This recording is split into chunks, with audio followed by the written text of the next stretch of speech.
एक जंगल में एक महात्मा रहते थे, कुटिया बनाए थे, वहीं रहते थे। एक चूहा था, तो खाता पीता था, मस्त घूमता था, निडर। गांव से एक दिन एक बिल्ली आ गई। तो बिल्ली ने देखा चूहा यहाँ है, शिकार करने लायक है, तो आने लगी वो। चूहा परेशान हुआ, महात्मा से कहा, महाराज ये गांव से एक बिल्ली आती है, वो हमें मार डालेगी, आप मुझे बिल्ली बना दीजिए तो बिल्ली का डर खत्म हो जाए। तो महात्मा ने उसको बिल्ली बना दिया। एक दिन से गांव से कुत्ता आ गया, बिल्ली पर डपटा, तो बिल्ली भागी। महात्मा से कही, महाराज ये नई आफत आ गई कुत्ता, आप मुझे कुत्ता बना दीजिए तो कुत्ते का डर खत्म हो जाए। तो महात्मा ने उसको कुत्ता बना दिया। कुत्ता दरवाजे पर बैठा था। एक दिन देखा कि जंगल से हाथी एक मस्त निकला है, जंगली हाथी घूम रहा है। तो हाथी की चाल आप जानते हैं कितना मस्त। उसने सोचा अगर हाथी बन जाऊं तो सब डर खत्म हो जाए। तो गया, कहा महाराज जी मुझे हाथी बना दीजिए तो सबका डर खत्म हो जाए। तो महात्मा ने उसको हाथी बना दिया। एक दिन राजा ने देखा कि बहुत मस्त हाथी है, मंत्री से कहा भाई इसको फंसाओ और इस पर सवारी करना चाहिए। तो वो फंसा लिया गया हाथी, सिखाया गया। तो राजा और रानी एक दिन दोनों हाथी पर बैठ के जा रहे थे। हाथी ने सोचा राजा बैठा है, पुरुष है, स्त्री होकर के रानी हमारे ऊपर कैसे बैठी है। तो जोर से शरीर हिलाया तो राजा रानी दोनों आके जमीन में गिर गए। तो राजा तुरंत उठा और रानी को धूल झाड़ने लगा और कहा तुम्हें कोई कष्ट तो नहीं हुआ। हाथी खड़ा देख रहा था कि राजा रानी की सेवा करता है, अपनी धूल नहीं झाड़ता है, रानी की झाड़ता है। तो सोचा रानी होने में तो सबसे बड़ा सुख है, राजा भी जिसकी सेवा करे, रानी होना अच्छा है।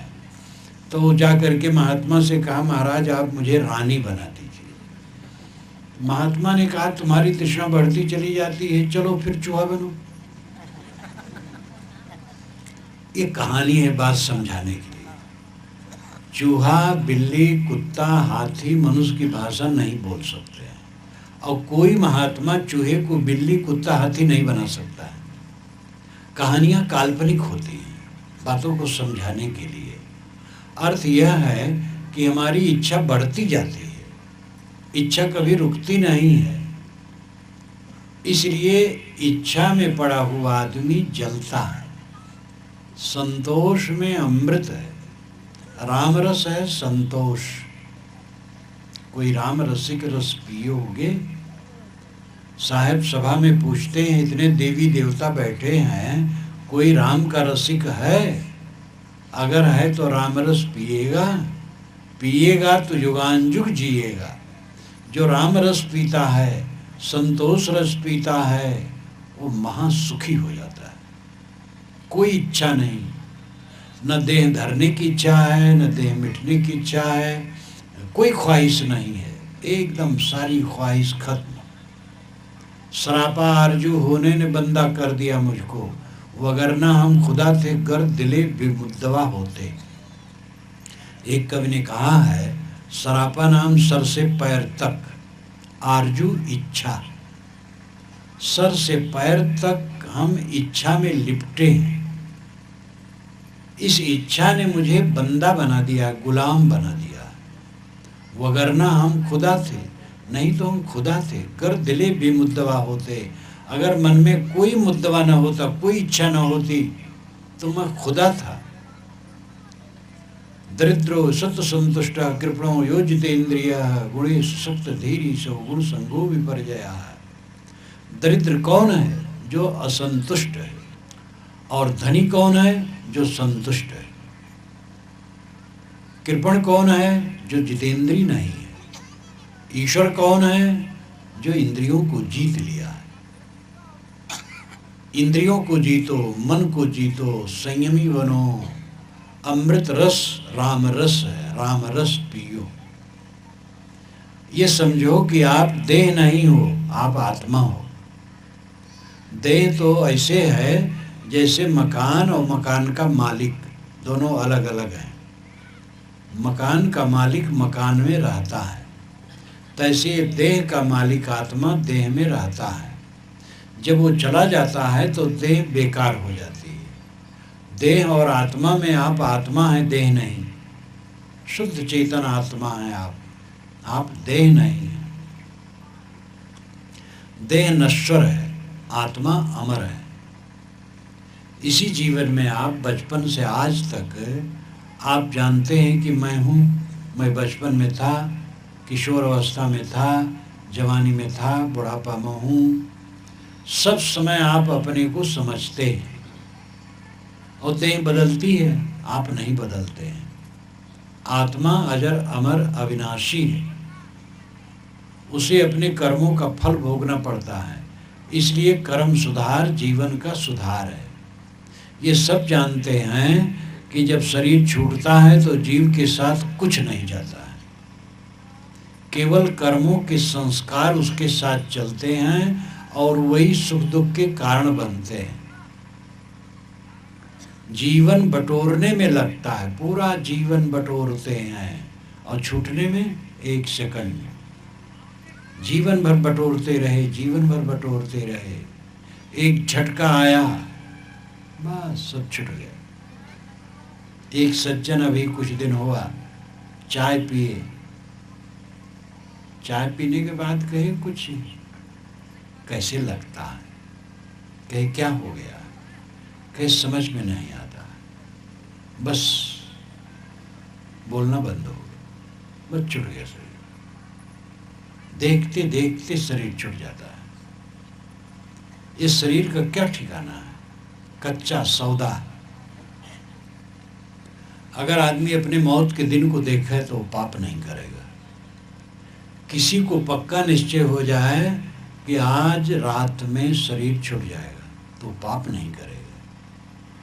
4 दिन के बाद शरीर छूट जाएगा तो भी पाप नहीं करेगा। शरीर का कुछ ठिकाना नहीं है। जो लोग पाप करते हैं उनमें होश में नहीं है वो क्या कर रहे हैं। अचानक देह छूटेगी। पाप क्यों करते हैं? परिवार को पोषने के लिए। परिवार का पोषण बिना पाप किए हो सकता है। पाप करके जियो तो भी जियोगे, पाप से बच करके जियो तो भी जियोगे, लेकिन वो जीना जीना नहीं जिसमें पाप हो। पाप क्या है? दूसरों को तकलीफ देना, अपने इंद्रिय मन को चंचल करना और दूसरों को तकलीफ देना, यही पाप है। पुण्य क्या है? अपने मन इंद्रियों पर संयम करना और दूसरों को सुविधा देना, अड़चन किसी को न देना। अगर दूसरे को अड़चन देना लोग बंद कर दें तो सब सुखी हो जाएं। दूसरे को लोग अड़चन देते हैं, विरोध करते हैं, रास्ते में रोड़ा अटकाते हैं, यह महापाप है। धर्म क्या है? संयम और शील। हिंदू धर्म नहीं है, इस्लाम धर्म नहीं है, जैन बौद्ध धर्म नहीं है, परंपराएं हैं, समाज है, मजहब है। धर्म तो एक ही है, संयम और शील। अपने पर संयम करो और दूसरे के साथ शील का बर्ताव करो। अपनी आंखों से ऐसा कुछ मत देखो जिससे मन खराब हो। अपनी वाणी से ऐसा कुछ मत कहो जिससे दूसरों को तकलीफ हो। जीव के स्वाद में पड़ करके पाप न करो। जो जीव हत्या करते हैं, मांस खाते हैं, नहीं हत्या करते हैं तो कोई हत्या करता तब तो खाते हैं। मांस, मदिरा, अंडा, मछली, ये सब गंदी चीजें न खाओ। नशा की चीजों का सेवन बिल्कुल न करो। कोई कहे किसी से लाओ 10 पत्थर ले आओ, मेरा सर फोड़ दो, मैं तुम्हें 100 रुपये दूंगा, तो आप समझेंगे कि ये पागल है। अपना सिर पत्थर से फोड़वा के 100 रुपये दे रहा है तो पागल नहीं तो क्या है। नशा का सेवन जो करते वो क्या कहते हैं? पैसा दे करके अपना सर फोड़वाते हैं और बनते हैं बुद्धिमान। नशा का सेवन न करो। अपने मन इंद्रियों को सताओ ना, अपने मन इंद्रियों को विकारी न बनाओ, संयमित बनाओ। दुनिया में सबसे बड़ा सुख माना है काम भोग। कौन सा सुख उसमें है? विश्लेषण करो। अकेले बैठे हो, आपका चित्त प्रसन्न है, शांत, आनंदित हो, इतने में काम वासना याद आ गई और उस वासना को हटाए नहीं तो मन उद्वेगित हो गया। अगर आप पुरुष हैं तो स्त्री चाहिए, स्त्री है तो पुरुष चाहिए, और स्त्री पुरुष सब समय मिलना दुर्लभ है। मिल गया तो क्या हुआ? उत्तेजना, क्षीणता, मलिनता, पछतावा। हुआ क्या? कौन सा सुख मिला? जिसमें चंचल हुए, परवश हुए, मलिन हुए, तृष्णा वासना बढ़ी, सुख कहाँ हुआ? सुख तो तब था जब आप शांत बैठे थे। आप किसी सुख का विश्लेषण कीजिए। खाने बैठे, खाने में सुख लगा, जरा चटनी बढ़िया थी, चिरफरी, मिष्टान मेवे अच्छे थे, पकवान अच्छा था, खाए, जीभ के स्वाद में पड़ करके खूब खाए, 4-5 मिनट आनंद लिए, अब 10 घंटा 15 घंटा परेशान हैं। कौन सा सुख है? जब आप भोजन करते हैं, मान लो 20 मिनट भोजन करते हैं, भोजन करने में 20 मिनट लगता है, तो 15 मिनट ठीक है, 5 मिनट जो आगे है वही खतरे का समय है। अंतिम समय में सावधान रहो। जिप चटोरी में पड़ के, लालच में पड़ करके ज़्यादा खा लोगे, तकलीफ होगी। जहाँ कहीं हम सुख में पड़ते हैं विषयों के, बस तुरंत दुख आता है। अहंकार में पड़ गए और अहंकार में पड़ करके बड़बड़ा दिए। जब आदमी के मन में अहंकार आता है तो वो कट बोलता है, और वो ऐसी वाणी कहता है वो मानता है कि मैं ऐसा कहूँ कि जिससे लोग समझें कि ये बड़ा है, वो सब छोटे हैं। वो कुछ ऐसे हुकूमत की बात करता है और वो कट कहता है, तो उसमें उसको आनंद आता है। आनंद भ्रम से आता है। कहने के बाद फिर उसके मन में द्वंद्व आता है कि मैंने गलत किया। चंचल हो जाता है चित्त, स्थिर नहीं रहता है। कोई भी चंचलता है, उसमें तकलीफ होती है आत्मा को। असली भजन क्या है? चंचलता का त्याग। राम रहीम जपा जाता है चंचलता के त्याग के लिए। पूजा पाठ किया जाता है चंचलता के त्याग के लिए, विकारों के त्याग के लिए। जो मनोविकार है उसका परित्याग करना, यही सच्चा भजन है। साहब कहते हैं, कोई राम रस पियोगे, पियोगे तो जुगांजुग जियोगे, अमृत हो जाओगे। फल लंकृत बीज नहीं बकला, सुख पंछी ता रस खाई। राम रस का फल ऐसा है कि उसमें बीज और छिलके नहीं हैं। दुनिया के सभी फलों में बीज छिलके होते हैं।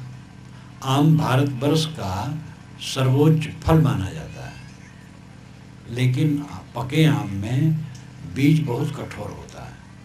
कच्चे आम में कठोर तो नहीं होता है, लेकिन कसैला होता है। अंत में तो कसैला होता ही, पके आम में भी कसैला होता है और कठोर भी होता है, और छिलका भी होता है।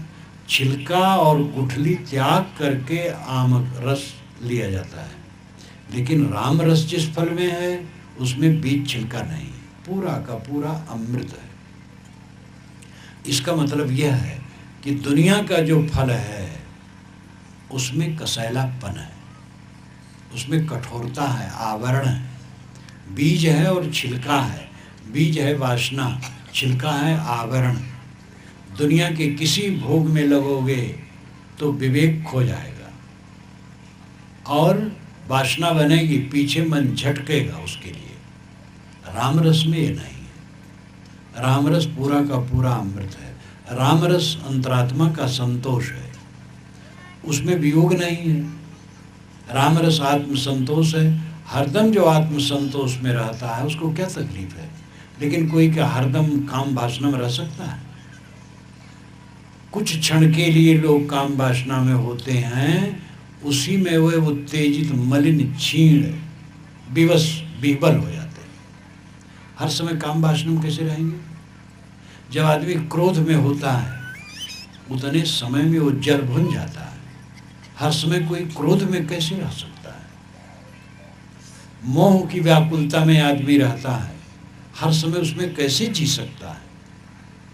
ये सब नरक के पंथ हैं, काम क्रोध लोभ, इनमें आदमी हर समय नहीं रह सकता है। जितने समय रहता है उतने समय में ही उसका नरक रहता है। लेकिन राम रस में, आत्म संतोष में सब समय परमानंद, परम सुख, वहाँ चंचलता है ही नहीं, उद्वेग है ही नहीं, सारे उद्वेगों का अंत है। फल लंकृत बीज नहीं बुकला, सुख पंछी ता रस खाई। राम रस के फल में बीज छिलके नहीं, वो अत्यंत शोभायमान है।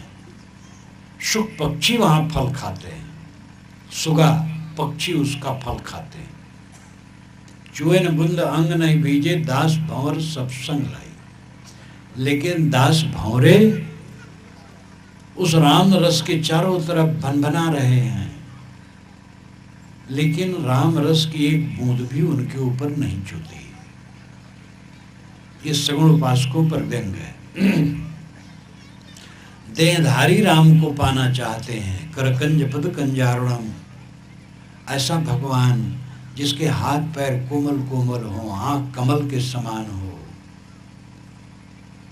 ऐसे तो आपके घर में लड़के भी होंगे सुंदर सुंदर। सुंदरता कितने दिन रहती है? थोड़े दिन में सुंदरता खत्म हो जाती है। ये देह को जो राम माना जाएगा तो ऐसे लोग पुकारते रह जाएंगे, राम कहीं नहीं पाएंगे। महाराज राम कब मिलने वाले? उनका शरीर पता नहीं कब छूट गया। कबीर साहब से कोई मिलना चाहे कब मिल पाएगा? उनका शरीर छूटे भी 500 वर्ष हो गए। इसी प्रकार श्री कृष्ण से और से संत ईसा से कोई भी है देह छोड़ देता है तो उससे कैसे कोई मिल पाएगा? और कोई देहधारी है तो उससे मिल करके क्या होगा? वो ज्ञानी है तो ज्ञान दे देगा बस। आपको स्थित तो अपने आत्मा में ही होना है, बाहर नहीं। बाहर कोई ऐसा राम नहीं है जो आपको लेकर के बैकुंठ धाम में चला जाएगा। पुराणों में ऐसी बात कही गई, वेदों में नहीं कहा गया। चारों वेदों में, 6 शास्त्रों में, समस्त वैदिक साहित्य में कहीं नहीं कहा गया बाहर से कोई परमात्मा मिलता है। परमात्मा तो आत्मा है, मिलना नहीं है, रुकना है, ठहरना है। मिली हुई चीज छूटती है, संतो आवे जाए सो माया। जो आवे और जाए, मिले और छूटे वो माया है। परमात्मा मिलता नहीं है क्योंकि परमात्मा बिछुड़ा नहीं। परमात्मा आपका आत्मा है, आपका होना है, आपका अस्तित्व है, आपकी चेतना है, आपका सत्व है, आपका खुद सेल्फ है। परमात्मा कहीं बाहर नहीं। लेकिन जो ऐसा नहीं समझते, बाहर से परमात्मा पाना चाहते हैं। करीब 2500 वर्षों से ये बहुत भावना है, पुराणों और महाकाव्यों में ये बातें बहुत आई हैं कि भगवान वैकुंठ धाम में बैठा था और भगत ने तपस्या की तो भगवान का सिंहासन डोल गया, तो विमान पर बैठा और आया भगत के पास और भगत को उठा के अपनी गोदी में रख लिया और वैकुंठ धाम चला गया। ये सब रोचक कहानियाँ, ऐसा कुछ नहीं। कहीं आकाश में धाम नहीं है, कोई वहाँ भगवान नहीं बैठा है, वहाँ से किसी के लेने नहीं आता है। ये सब रोचक कहानियाँ हैं। और ऐसी कहानियों के चक्कर में पड़े कितने साधक भटकते हैं, वे किसी देहधारी भगवान से मिलने के चक्कर में। राजस्थान में तो एक महात्मा, बीजक व्याख्या के दूसरे खंड में मैंने उसको लिखा है, सही घटना है, अभी ज़्यादा दिन नहीं हुआ है, 50 वर्ष शायद होता हो। तो वो महात्मा वैष्णव संत थे, अच्छे थे, वैरागवान थे। जंगल में एक कुटिया में रहते थे, वो प्रवचन करते थे, भक्त लोग सुनते थे। एक दिन उन्होंने भक्तों के बीच में घोषणा कर दी कि अमुक तारीख को अगर परमात्मा दर्शन नहीं देगा तो मैं जल के मर जाऊंगा। तो भक्तों ने बहुत विनय किया कि महाराज आप ऐसा क्यों कहते हैं? आप तो कई बार कथा में कहते हैं कि आत्मा परमात्मा है, तो आप कहाँ बालक परमात्मा खोजते हैं? कहे देखो तुम लोग बकवास मत करो। तो अब तिथि जो निश्चित किए थे, उस तिथि के पहले दिन कुछ लोग आए तो उन्होंने कहा देखो अब कल मैं करूँगा अगर भगवान ने दर्शन नहीं दिया तो मैं जल मरूंगा, तुम लोग कोई आना नहीं। लेकिन 2-3 भगत आ गए थे। सूखी लकड़ियां पहले से इकट्ठी थी, जंगल था ही, यही टाइम रहा होगा या इससे 1-8 घंटा पहले हो। उन्होंने जोर से पुकारा कि अगर परमात्मा है तो मुझे दर्शन दे, नहीं तो मैं आग में जल के मर जाऊंगा। 3 बार उन्होंने पुकारा, आवाज जंगल में प्रतिध्वनित होकर शांत हो गई, कोई नहीं आया।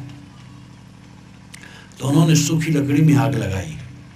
जो 2-3 भक्त रहे वो रोकते रहे लेकिन नहीं माने, उसी में कूद पड़े और जल के ऐंठ ऐंठ के मर गए। कोई परमात्मा आपको बचाने वाला आ जाए ऐसा सब कुछ नहीं है। तो ये पुराणों के चक्कर में पड़ करके भटको मत। कोई बाहर से परमात्मा के नहीं मिलता है, परमात्मा आपका आत्मा है। अपने आत्मा में शांत हो जाना परमात्मा का पाना है। इच्छा वासना तृष्णा त्याग दो, अपने आप शांत हो जाओ, बस परमात्मा मिल गया। मिली हुई वस्तु छूटती। तो साहब कहते चुए न बुंद अंग नहीं भीजे दास भौर सब संगलाई। ये भौरे भगत राम राम राम राम राम रात दिन पुकार रहे हैं और समझते हैं कोई बाहर से राम आकर के मिल जाएगा। इनके ऊपर राम रस की एक बूंद भी नहीं पड़ती। ये भटकते रह जाते हैं बाहर के राम के चक्कर में। जाके मुख माथा नहीं, नाही रूप कुरूप, पोह बास से पातला ऐसो तत्व अनूप। साहब कहते हैं उसके मुख माथा नहीं है कि कमल के समान हो, और न रूपवान है न कुरूपवान है, पुष्प की सुगंधि से भी बहुत सूक्ष्म है। ऐसा तत्व अनूप जो आत्म तत्व है वो विलक्षण है, उस सबके हृदय में बैठा हुआ है। वही आप हैं, आप ही बोल रहे हैं। अपने को पहचानो, सारी तृष्णा वासना छोड़ करके अपने आप में शांत हो जाओ। निगम रसाल 4 फल लागे, तामे 3 समाई। साहब कहते हैं वेद रूपी आम के पेड़ में 4 फल लगे, अर्थ धर्म काम मोक्ष। उसमें 3 समाई, 3 तो साधारण अर्थ धर्म काम, लेकिन मोक्ष जो ये है एक दूर चाहे सब कोई। वह जो मोक्ष है दूर है और उसको सब चाहते हैं। जतन जतन काव बिरले पाई। साधना करते करते कोई बिरले पाता है। यहाँ कबीर साहब ने वेदों का आदर किया। निगम रसाल, निगम कहते हैं वेद को, रसाल कहते हैं आम के पेड़ को। वेद रूपी आम के पेड़ में 4 फल लगे हैं, अर्थ धर्म काम मोक्ष। वस्तुतः फल 2 हैं, काम और मोक्ष। अर्थ और धर्म उसके सहायक है। अर्थ से काम संपादित होता है और धर्म से मोक्ष। काम का अर्थ है सांसारिक इच्छाएं, आवश्यकताएं। सांसारिक आवश्यकताओं की पूर्ति अर्थ से, धन से होता है, इसलिए धन की जरूरत है। ज्ञानी संत के शरीर में भी धन की जरूरत पड़ती है। खाना, कपड़ा, बस में बैठेंगे तो उनको टिकट कटाना पड़ेगा, वैसे बैठे हैं तो कंडक्टर उतार देगा। इसलिए अर्थ की आवश्यकता सबको पड़ती है। अब अर्थ के पीछे लोग अनर्थ करते, वही गलत करते हैं, अर्थ के ही चाकर हो जाते हैं। अर्थ औषध की तरह उसका उपयोग करो। औषध थोड़ा खाया जाता है, इसी प्रकार थोड़े अर्थ की जरूरत है। अर्थ के पीछे बेईमानी, बदमाशी, छल छद्म करने लगे, कहाँ तृष्णा की शांति हो सकती है। अंबानी जी के दोनों लड़के आपस में मुकदमे लड़ते हैं। जो खरबों खरबों के मालिक हैं, मालूम होता उनका पेट नहीं भर रहा और दोनों मुकदमे लड़ रहे हैं। तो धन से किसी को तृप्ति होती है? धन की जरूरत है लेकिन थोड़ी जरूरत है। अर्थ से, धन से दुनिया का काम होता है और धर्म से मोक्ष होता है। धर्म क्या है? धर्म है संयम और शील, ये मैंने बीच में कहा। और दूसरे के साथ शील का बर्ताव करो, यही धर्म है। नमाज पढ़ना, पूजा करना, राम नाम जपना, तीर्थ जाना और कर्मकांड करना, ये संप्रदायों के अपने कर्म हैं, उनसे भी कुछ लाभ होता है, थोड़ी सात्विकता आती है। कोई नमाज पढ़ता है तो उसके मन में एक भावना होती, मैं नमाज पढ़ता हूँ। कोई पूजा करता है तो सोचता मैं पूजा करता हूँ, और पूजा के समय नहा धो करके बैठ जाता है, तो उसमें कुछ न कुछ सात्विक भावना आती है। इसलिए गलत नहीं है, लेकिन वहीं बैठा न रहे, आगे बढ़े, अपने को पहचाने, सारे मनोविकारों को छोड़े। बाहर नहीं पाना है कुछ, अपने को पाना है। सारी पाने की इच्छाएं जब छूट जाती हैं तो अपने आप में परम संतोष होता है। उसी को शेष कहते हैं, उसी को बका कहते हैं। अरबी में कहते हैं बका, संस्कृत में कहते हैं शेष। शेष नाम बचा हुआ। आप लोगों ने सुना होगा कि क्षीर सागर में शेष जी 1000 फण वाले हैं जो लेटे हैं, और उन्हीं के पेट पर, सीने पर विष्णु भगवान लेटे हैं। ये अलंकारिक कथन है। क्षीर समुद्र कहीं नहीं है। दूध का समुद्र धरती पर होता तो दूध बहुत सस्ते रूप में सप्लाई होती। अब आपके यहाँ गांव में भी दूध आता समुद्र से। समुद्र का दूध कहीं नहीं। क्षीर सागर है निर्मल मन। जिसका मन निर्मल है, जिसमें राग नहीं है, द्वेष नहीं है, कलह नहीं है, विकार नहीं है, प्रतिक्रिया नहीं है, उसका मन क्षीर सागर है। और सारी वासनाओं को छोड़ करके अकेले आत्मा का रह जाना, शेष रह जाना है। शेष नाम बचा हुआ। जब हम कोई हिसाब, कोई संख्या में भाग करते हैं तो बढ़ता जाता है, वो संख्या बढ़ती जाती है, और जब एक रह जाता है तो शेष रह जाता है। शेष को अरबी में बाकी कहते हैं। जब सब का त्याग कर दिया गया, मन से सब छोड़ दिया गया, तो आत्मा मात्र रह गया। ये आत्मा ही शेष है। सारा संकल्प विकल्प छूट गया, सारी कल्पनाएं छूट गई, तो आत्मा शेष रह गया। मन में सारी कल्पनाएं होती, मन में प्रपंच होता है, और मन ही शांत हो गया, तो शेष आत्मा रह गया, बका। ऐसी स्थिति में जो रहे वो विश्व, जिसका मन निर्मल क्षीर सागर है, और जो सारे संकल्पों को छोड़ करके शेष रह गया, वो विष्णु भगवान है। बाहर विष्णु भगवान नहीं है। मोक्ष मोह का क्षय, और वो धर्म से होता है। धर्म से मोक्ष। धर्म हिंदू नहीं है, धर्म इस्लाम नहीं है, धर्म जैन बौद्ध नहीं है। इस्लाम 1430 वर्षों से है, ईसाईयत 2000 वर्षों से है, बौद्ध मत 2500 वर्षों से है, जैन मत उससे पुराना है। लेकिन जैन मत का साहित्य 1000 वर्षों से है केवल। ईसा के 500 वर्ष बाद जैन की पुस्तकें बनी हैं। 1500 वर्षों से जैन की पुस्तकें हैं, उसके पहले कोई पुस्तक नहीं थी। हिंदू शब्द चारों वेदों में नहीं है, समस्त वैदिक साहित्य में नहीं है, रामायण और महाभारत में भी नहीं है, पुराणों में आया है।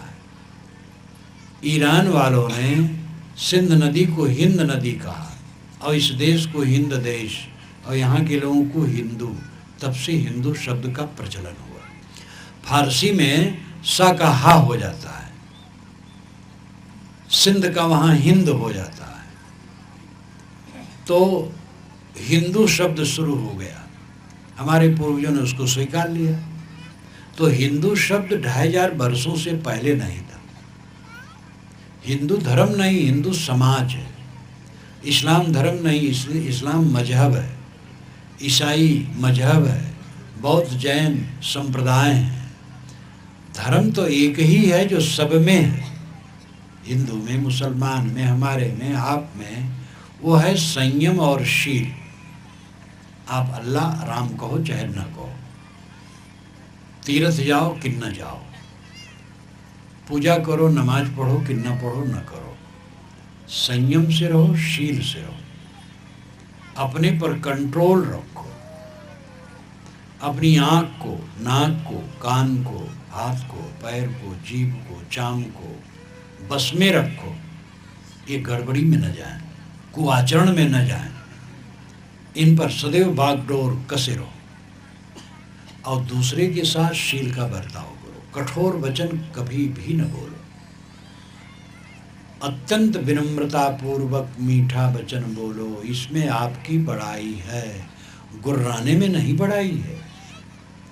लोग समझते हैं हम गुर्राएंगे तो बड़े माने जाएंगे, गुर्राने वाला छिछला है, क्रोध करने वाला छिछला है, कटु कहने वाला छिछला है, वो स्वयं जल रहा है और दूसरों को जला रहा है। कटुक वचन मत बोल रे तो को पीऊ मिलेंगे, घूंघट कापट खोल रे तो को पीऊ मिलेंगे, कबीर साहब वाणी है। कबीर साहब मनोवृत्ति से कहते हैं, मनोवृत्ति तेरे को आत्मा रूपी पीऊ मिलेगा, घूंघट कपट खोल दे। घूंघट है अविद्या, अज्ञान, मोह, उसको हटा दो। परमात्मा तो बैठा है सबके अंदर में, परमात्मा कहीं पाना है, कहीं गया है, सबके अंदर में जो बैठा बोल रहा वो परमात्मा है। तो निगम रसाल चारि फल लागे, तामे तीन समाई, एक दूर चाहे सब कोई, जतन जतन काहु बिरले पाई। मोक्ष का अर्थ है शांत, चित्त में शांति आई, यही मोक्ष है, यही स्वर्ग है, यही वैकुंठ है, यही जन्नत है, यही परम लाभ है। जो शांति से जीता है क्या पूछना है, नींद खुली, मन में कोई झटका नहीं, कोई उद्वेग नहीं, दिन भर अपना विवेक से काम करते हैं, रात में सोने चले आराम से सो गए, शांति से जागते हैं, शांति से सोते हैं, शांति से जीते हैं और शांति से मर जाते हैं। ये जिंदगी का फल है।